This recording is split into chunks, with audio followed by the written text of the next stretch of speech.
Hello दोस्तों, स्वागत है आपका स्टडी फॉर सिविल सर्विस के यूट्यूब प्लेटफॉर्म पर फिर से द ब्यूरोक्रेसी में। दिन वाले लेक्चर में हमने नेशनल पार्क्स के बारे में कुछ चीज़ें डिस्कस करी थी और डिफरेंस समझने की कोशिश करी थी कि नेशनल पार्क और सेंचुरी में क्या फ़र्क है। सेंचुरी को हिंदी में अभयारण्य कहते हैं, यानी कि अरण्य जिसमें भयभीत हुए बगैर वन्य जीव उसमें चल फिर सकते हैं और उनको कोई भी खतरा वहाँ पर नहीं है, इसलिए अभयारण्य। तो कुछ अभयारण्यों के बारे में चर्चा कर लेते हैं जो उत्तराखंड में स्थित हैं। ठीक, जैसे कि केदारनाथ वाइल्ड लाइफ सेंचुरी। अब देखिए, इसमें क्वेश्चन एग्जाम में यहाँ से आते रहे हैं हमेशा, इसलिए ये टॉपिक काफ़ी इंपॉर्टेंट है। इंपॉर्टेंट इसलिए नहीं है कि ये बहुत टफ है याद रखना, आसान है याद रखना। इंपॉर्टेंट इसलिए आता रहता है हर साल। किस साल स्टेब्लिश हुआ, किस साल इसको यूनेस्को की धरोहर सूची में शामिल किया गया, ठीक है, किस चीज़ के लिए जाना जाता है और किस जिले में है। ये चार पांच फैक्ट हमको याद रखने जरूरी होते हैं जब हम national park, sanctuaries, biosphere reserves के बारे में पढ़ रहे हों। तो यदि किसी खास वजह से ये इनमें से कोई बायोस्फीयर रिजर्व या सेंचुरी या नेशनल पार्क अगर चर्चा में है तो भी हमें पढ़ना चाहिए। तो फटाफट देख लेते हैं कि केदारनाथ वाइल्ड लाइफ सेंचुरी कहाँ है ये उत्तराखंड के दो जिले में विस्तारित है। एक का नाम है चमोली और एक का नाम है रुद्रप्रयाग। स्थित कब हुआ था? 1972 में इसको डिक्लेयर किया गया था। ठीक, एरिया इसका है 972 वर्ग किलोमीटर।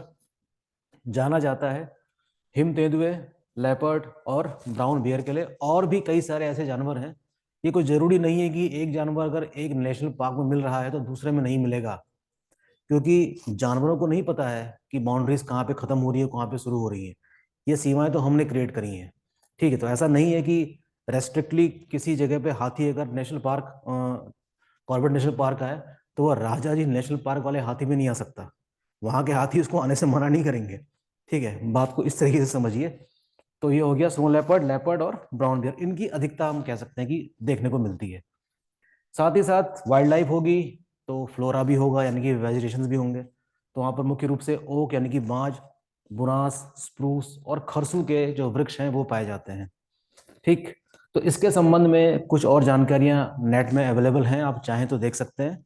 ठीक है, वैसे अगर हम चाहें तो देख सकते हैं। देखिए, माउंटेन क्वेल नाम की एक क्या है, चिड़िया है जो विलुप्त हो चुकी है और आखिरी बार उत्तराखंड के ही क्षेत्र में देखी गई थी, ऐसा बताया जा रहा है।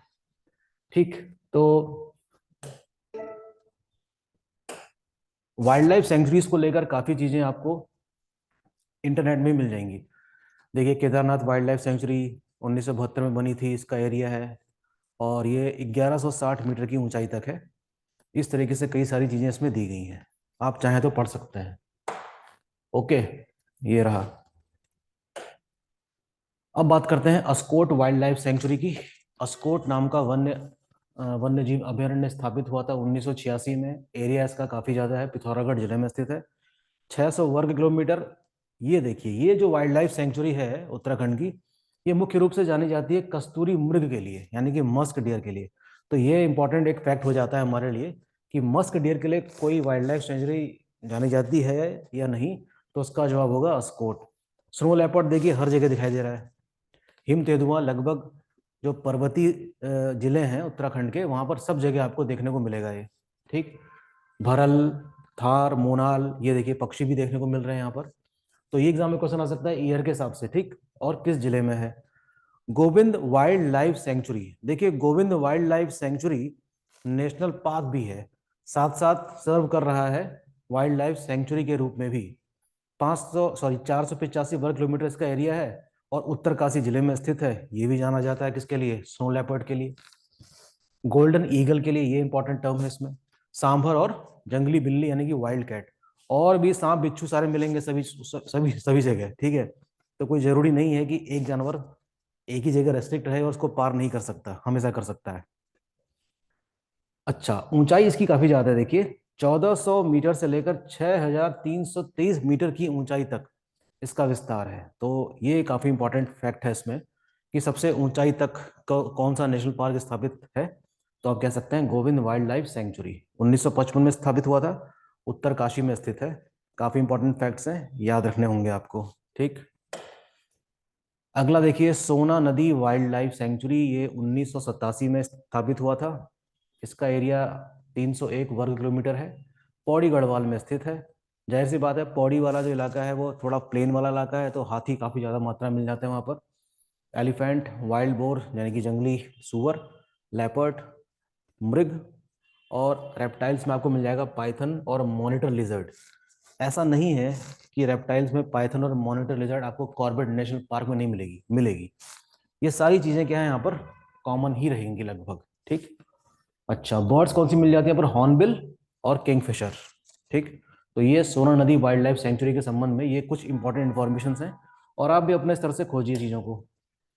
फिर बात करते हैं बिनसर वाइल्ड लाइफ सेंचुरी की। 1988 में स्थापित किया गया। एरिया काफ़ी कम है इसका, देखिए 47 वर्ग किलोमीटर, और है ये अल्मोड़ा में। जाना जाता है तेंदुए के लिए, काले भालू के लिए, जंगली सूअर के लिए, मोनाल, हिमालयन स्नो कॉक और गोल्डन ईगल देखिए यहाँ भी देखने को मिल रही है। तो बिनसर महादेव का मंदिर भी यहाँ पर आपको दिखाई देने को मिलेगा। वहीं केदारनाथ वाला जो सेंचुरी हमने किया, तो वहां पर उससे बहुत दूरी पे नहीं है केदारनाथ मंदिर, वो भी उसी के अंतर्गत शामिल किया गया है। Mussoorie wildlife century Uttarakhand का सबसे छोटा वाइल्ड लाइफ सेंचुरी, देखिए सिर्फ 11 स्क्वायर किलोमीटर का है, देहरादून में स्थित है। अभी जो फोटो हमने देखी थी ना माउंटेन क्वेल की, वो यहीं पाई जाती है, तो इसलिए ये फैक्ट थोड़ा इंपॉर्टेंट होगा। पहाड़ी बटेर भी कहते हैं इसको, माउंटेन क्वेल को, और ये विलुप्त घोषित की जा चुकी है। आखिरी बार इसी सेंचुरी में देखने को मिली थी, इसलिए ये पार्ट थोड़ा सा इंपॉर्टेंट है। Last time mountain quail was observed in Mussoorie wildlife sanctuary. तो this fact makes this fact quite important. Okay, एक बार फिर से देखिए माउंटेन क्वेल को। इसको देख के ऐसा लगता है कहीं मैंने देखा है इसको अभी हाल ही में, लेकिन एक्सटिंक्ट घोषित कर दिया गया, तो इसका मतलब ये हुआ कि सच में एक्सटिंक्ट हो चुकी होगी ये। कोई बात नहीं, ऐसी कई सारी प्रजातियां विलुप्त हो चुकी हैं, विलुप्ति के कगार पे हैं। ठीक है, तो IUCN की जो रेड डाटा बुक है ना, उसमें दुनिया भर में पाई जाने वाली प्रजातियां जो विलुप्त हो चुकी हैं, वे जो विलुप्ति के कगार पे हैं, वे उन सबके लिए अलग अलग कोड स्थापित किए गए हैं। EX मतलब एक्सटिंक्ट, ED मतलब एंडेंजर्ड। इस तरह की सूची भी आपको देखने को मिलेगी, और एनवायरमेंटल साइंस का काफी इंपॉर्टेंट टॉपिक होता है। तो इसको जब हम इंडियन ज्योग्राफी पढ़ेंगे या वर्ल्ड ज्योग्राफी में भी जब डिस्कस करेंगे, तो इन सब चीजों को डिस्कस कर लिया जाएगा फिर से, तो उसमें डाउट में रहने की जरूरत नहीं है। ठीक। तो मसूरी वाइल्ड लाइफ सेंचुरी 1993 में स्टैब्लिश हुई। सिर्फ 11 स्क्वायर किलोमीटर का एरिया है, देहरादून में स्थित है। माउंटेन क्वेल के लिए जानी जाती है, जो कि एक्सटिंक्ट है। इंपॉर्टेंट। फिर देखिए नंधौर वाइल्ड लाइफ सेंचुरी 2012 में स्थापित की गई, यानी कि सबसे लेटेस्ट जो है, नैनीताल जिले में है। 270 वर्ग किलोमीटर में है। नैनीताल जिले का जो तराई वाला क्षेत्र है, वहां पर इसका विस्तार है काफी ज्यादा। खटीमा वाला क्षेत्र इसमें टच हो जाता है। तो यहाँ पर टाइगर और भालू आपको देखने को मिलेंगे, और इसको हम कह सकते हैं कि हाल ही में घोषित किया गया है वाइल्ड लाइफ सेंचुरी है। तो उत्तराखंड में टोटल नंबर ऑफ सेंचुरीज कितनी है? 7 आई थिंक सो। और नेशनल पार्क कितने हैं? 6, 13 है। अच्छा, क्या जू भी है उत्तराखंड में? ये देखिए जू भी है नैनीताल में, बहुत ही अच्छा जू है ये। नैनीताल में आप कभी जाएं तो गोविंद वल्लभ पंत के नाम पर है, उच्च स्थलीय प्राणी उद्यान करके। तो वहाँ पर ये स्थापित किया गया है, काफ़ी साफ सुथरा, और एरिया इसका 4.693 वर्ग किलोमीटर है। काफ़ी सारे जानवर उसमें देखने को मिल जाएंगे आपको, लेकिन सबसे जो आकर्षण है यहाँ का वो है Siberian tiger. Siberian tiger royal Bengal tiger से थोड़ा अलग होता है। साइबेरियन टाइगर मूल रूप से साइबेरिया का निवासी है कह सकते हैं, और वो टाइगर की सब स्पीशी मानी जाती है, और सभी टाइगर्स में सबसे बड़ा साइबेरियन टाइगर ही होता है। नेचुरली इंडिया में साइबेरियन टाइगर नहीं पाए जाते, नेचुरली इंडिया में रॉयल बंगाल टाइगर पाए जाते हैं, जो जिसके लिए उत्तराखंड को टाइगर स्टेट भी कहा गया है, क्योंकि कभी इसकी संख्या रॉयल बंगाल टाइगर की सबसे अधिक उत्तराखंड में ही थी। ऐसे MP में भी है, तो काफी ज्यादा विस्तार है इसका यहाँ पे। ठीक है, तो नैनीताल जू कब स्टैब्लिश हुआ? 1995 में। इंपॉर्टेंट है। अच्छा, क्या उत्तराखंड में कोई बायोस्फीयर रिजर्व भी है? तो इसके लिए हमें जानना ये होगा कि बायोस्फीयर क्या होता है। तो किसी भी तरह का जीवन जो वायु में हो, स्थल भाग के ऊपर हो या स्थल भाग के नीचे हो, इन तीनों जगह अगर किसी प्रकार का जीवन व्याप्त है, तो उस पूरे स्फीयर को हम क्या कह देते हैं? बायोस्फीयर कह देते हैं। ठीक। तो नंदा देवी बायोस्फीयर रिजर्व उत्तराखंड में स्थित है। भारत सरकार ने 1988 में कुछ जिलों को मिलाकर, जिसका एरिया कितना कवर किया गया, 5,860 वर्ग किलोमीटर, इन सबको मिलाकर जो 3 जिलों में फैला हुआ है, देखो चमोली, बागेश्वर और पिथौरागढ़ में, इन सबको मिलाकर क्या घोषित किया, बायोस्फीयर। कब की बात है, 1988 में। और इसी साल, in the same year, Nanda Devi biosphere is categorised as UNESCO heritage site. UNESCO की धरोहर सूची में उत्तराखंड में 3 चीजें स्थित हैं, या कह सकते हैं कि 3 चीजों को शामिल किया गया है। मैं आपको एक चीज दिखाता हूँ, देखिए। ये देखिए उत्तराखंड में ये विरासत जो है, एक तो है आपका नंदा देवी बायोस्फीयर रिजर्व, ठीक। दूसरा है, मैं थोड़ा नजदीक लाता हूँ आपके पास, देखिए। दूसरा है फूलों की घाटी, यानी कि वैली ऑफ फ्लावर। और तीसरा है रम्माण, ये एक फेस्टिवल है, ठीक है ना, जो 2009 में घोषित किया गया था, रम्माण। बाकी ये 3 तो खैर क्या है, नेचुरल है, और ये क्या है, अमूर्त कह सकते हैं, सॉरी इसको कह सकते हैं क्या, मैनमेड वाला जो है उसमें कहा जाता है रम्माण फेस्टिवल। ओके। तो 3 ऐसी चीजें हैं उत्तराखंड की जिसको, जो यूनेस्को की धरोहर सूची में शामिल है अब तक। अच्छा, एक लास्ट चीज बचती है उत्तराखंड में, इसका संबंध इकोलॉजिकल उससे ही है, और वो है वेटलैंड। तो आसन नाम की एक सहायक नदी है, किसकी, यमुना की। वहां पर घोषित किया गया है क्या, वेटलैंड। और उस पूरे एरिया को कहा जाता है आसन कंजर्वेशन रिजर्व। इसको रामसर साइट की सूची में रखा गया है। रामसर साइट, अभी बात करते हैं इस बारे में। Only wetland of state, Uttarakhand का एकमात्र आर्द्रभूमि क्षेत्र, lies on Asan river, the tributary of Yamuna, in Dehradun, and spread across 444.4 hectares. Known for what, known for rare and endangered species, जिसको ये क्या करता है, कंजर्व करने के लिए बनाया गया है। तो ये जान लेना भी जरूरी है काफी, ये वेटलैंड क्या भूमिका निभा रहे होते हैं इकोलॉजी को मेंटेन करने में।